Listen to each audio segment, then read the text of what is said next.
Porque muitos cristãos, durante anos e anos no Evangelho, se relacionando com a pessoa do Espírito Santo, conhecendo quem é Jesus, ainda pode ter enfermidades no seu corpo. E essa resposta ela é muito simples. Ela tem duas explicações. A falta de conhecer a autoridade do nome de Jesus e o que você pode fazer através desse nome, e a falta do ensino correto de quem Deus é através das Escrituras. Porque quando você entra numa igreja evangélica e ouve sobre Deus na perspectiva de pessoas que não conhecem a Deus, você provavelmente vai ouvir dizendo que Deus não quer curar a todos, que talvez Deus ele colocou enfermidade para te testar, essa enfermidade é para a glória de Deus.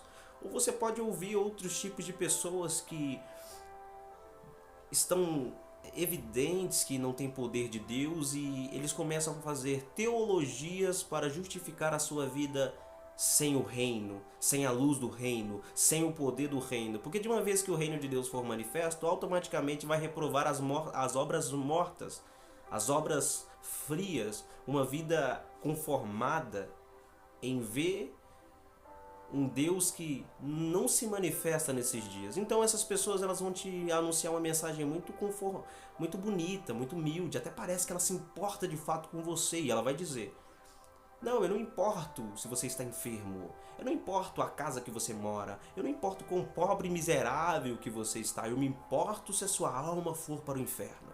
Aí você pensa: uau, esse pastor, de fato ele se importa comigo, mas isso não é evangelho completo.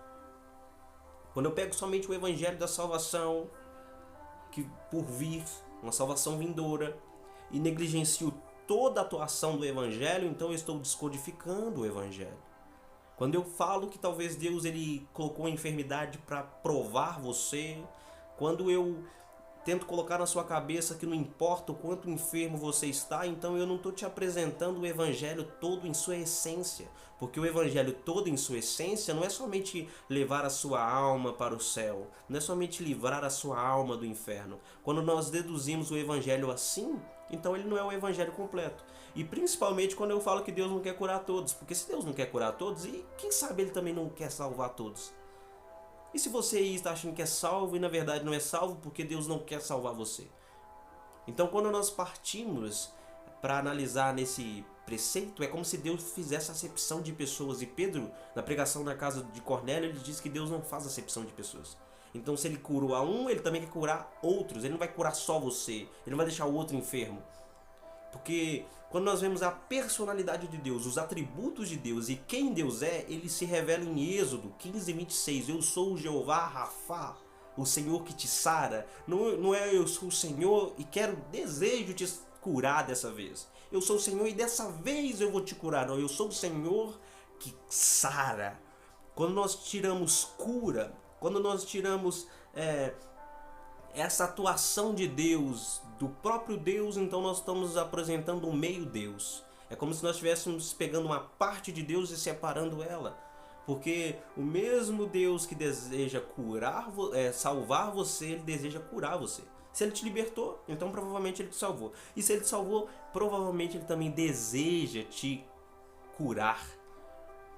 Porque a palavra salvação no grego não é somente pegou você, te livrou do inferno e te levou para o céu.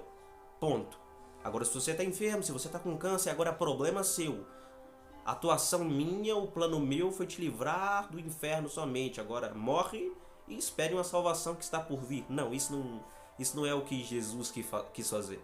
Mas a salvação no grego significa cura, libertação, salvação, tudo que você precisa.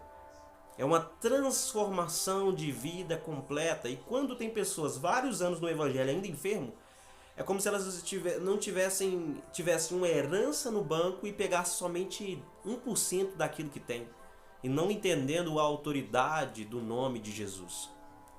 Na grande evangelização, em Marcos 16:17, ele disse: e esses sinais seguirão aos que crerem.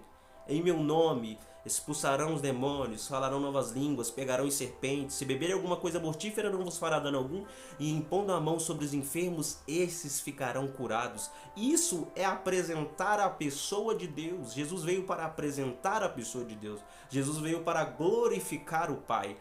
Quando ele veio ao mundo, Hebreus capítulo 10, versículo 17, ele dizia: eu venho aqui, ó Deus, para fazer a tua vontade. Então se você quer saber qual é a vontade de Deus, olha para o Filho de Deus.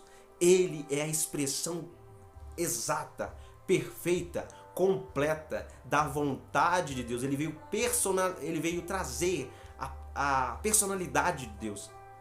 Ele veio trazer quem Deus é em sua essência para que os homens vejam. Então se ele está curando a todos, como diz no Evangelho, é porque Deus deseja curar a todos. Não tem essa de Deus quer colocar enfermidade nos seus filhos para testá-los. Não, isso não é Deus. Quando você, através das suas experiências, através da sua falta de conhecimento de quem Deus é, e começa a dizer que Deus, ele não deseja curar a todos, é a mesma coisa de você fazer igual Arão fez com o povo que saiu do Egito. Pega um bezerro de ouro, pega uma imagem e fala: esse é o Deus que vos livrou da terra do Egito. Isso não é Deus em sua essência. Isso é personificar a pessoa de Deus conforme as experiências que você tem. Mas quando você entende que quem Deus é, então você começa a apresentá-lo na perspectiva de como Jesus apresentou a Deus. Como Jesus transmitiu a Deus. Todas as vezes ele dizia: eu vim para fazer a vontade do Pai. E quando isso estava escrito, logo dizia: então ele curou a todos. Então ele libertou a todos. Então ele curou a todos. Então todos foram ali tocados pelo poder de Deus. Esse é o primeiro fato. Agora, João 14,12, Jesus disse: quem crê em mim fará as mesmas obras e obras maiores, porque eu vou para junto do Pai. E tudo quanto pedires em meu nome, eu farei. Para que, Jesus? Para que o Pai seja glorificado no Filho. Então, tudo que você pede, tudo que você deveria pelo menos estar pedindo, Jesus já estaria fazendo na sua vida para que o Pai seja glorificado. Então, se você está enfermo, tudo que você pedir, que está incluindo essa enfermidade que você está vivendo, Jesus deseja curar você para que de fato o Pai seja glorificado. E é o contraste do que muitas pessoas ficam dizendo: não, essa enfermidade é para a glória de Deus. Não, glória de Deus é você pedir com fé aquilo que é de direito seu para que Jesus faça e o Pai seja glorificado no Filho. Enfermidades não é para a glória de Deus. Aí você pode dizer: não, mas Jesus que disse isso. Sim, ele disse isso. Mas o que aconteceu com Lázaro? Lázaro ficou lá morto e é para a glória de Deus. Nós não entendemos os mistérios de Deus. Não. Jesus diz: Pai, eu sei que tu me ouves. Sempre me ouves. E eu falo isso por causa da multidão. E ele ora ao Pai e ele chama Lázaro para fora. Ele ressuscita Lázaro. Isso era para a glória de Deus. Porque muitos judeus ali depois, eles começam a crer em Jesus a partir disso. Então, vontade de Deus, glória para Deus, é alguém que está enfermo e ser curado. Alguém que está perdido e ser liberto. Alguém que estava lá aprisionado e alcançar a salvação. Isso é glorificação para Deus. Agora, deixar alguém enfermo só pelo bem prazer, que Deus é esse que parece o Satanás? Isso não é Deus. Deus coloca enfermidade, isso é para minha glória. A pessoa está sofrendo, não, mas isso é para a minha glória. Não, não. Esse não é o Deus das Escrituras. E pelo fato de você não conhecer o Deus das Escrituras, você não tem nem coragem de declarar cura sobre você. E Jesus disse em Marcos 11:23, tudo quanto pedires orando e não duvidar no seu coração, será feito o que você pediu. E convenhamos, tudo é tudo. Tudo é tudo. Então, se tudo está consistindo na cura que você precisa de receber, então declare, olhe para cima, levante suas mãos e receba a sua cura, porque foi Ele quem disse. Foi Ele quem disse. Porque o Deus verdadeiro que as Escrituras veio apresentar, Pedro prega na casa de Cornélio, Atos 10:38. Porque Deus ungiu Jesus com o Espírito Santo e com poder. Ele saiu fazendo o bem por todas as partes e curando os oprimidos do diabo, porque Deus era com ele. Ora, se Deus era com ele e ele está curando todos os oprimidos do diabo, e Deus coloca enfermidade, como que Deus poderia estar com ele? Parece que é um contraste. Deus coloca enfermidade em todo mundo porque é da sua grande vontade. E Jesus cura a todos porque Deus estava com ele. Você percebe que esse ensino errado, ele faz com que muitas pessoas ainda se mantenham enfermas? Esse ensino errado faz com que as pessoas apenas acessem uma metade do evangelho. Não, hoje, a partir de hoje, você tem que entender qual que é a autoridade do nome de Jesus. Tudo que você pedir ao Pai, Ele fará em meu nome. Esse é o desejo de Deus para você. Se isso fala sobre a sua família, se isso fala sobre as suas finanças, se isso fala sobre a sua saúde, se isso fala sobre a salvação de outras pessoas, então comece a declarar o que diz as Escrituras. Comece a declarar o que diz as Escrituras, porque João diz: se pedirmos se pedirmos conforme a sua vontade, Ele o fará. E não é Deus, isso é da sua vontade, não é a vontade que foi escrita nas Escrituras. A Bíblia diz que verdadeiramente Ele levou sobre si todas as nossas enfermidades e transgressões, e o castigo que nos traz a paz estava sobre Ele. Então Ele, através das nossas enfermidades, Ele nos curou, através da nossa prisão, Ele nos libertou, através das nossas dificuldades, Ele trouxe a solução que Deus quis trazer para a humanidade, restaurá-la completamente, seja espírito, seja alma, seja corpo, seja emoção.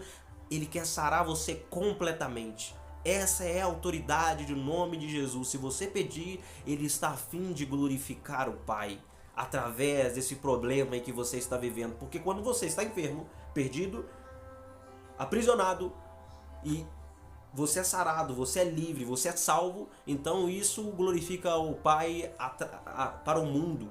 O mundo percebe que tem um Deus que cura, que sara, que liberta, que transforma.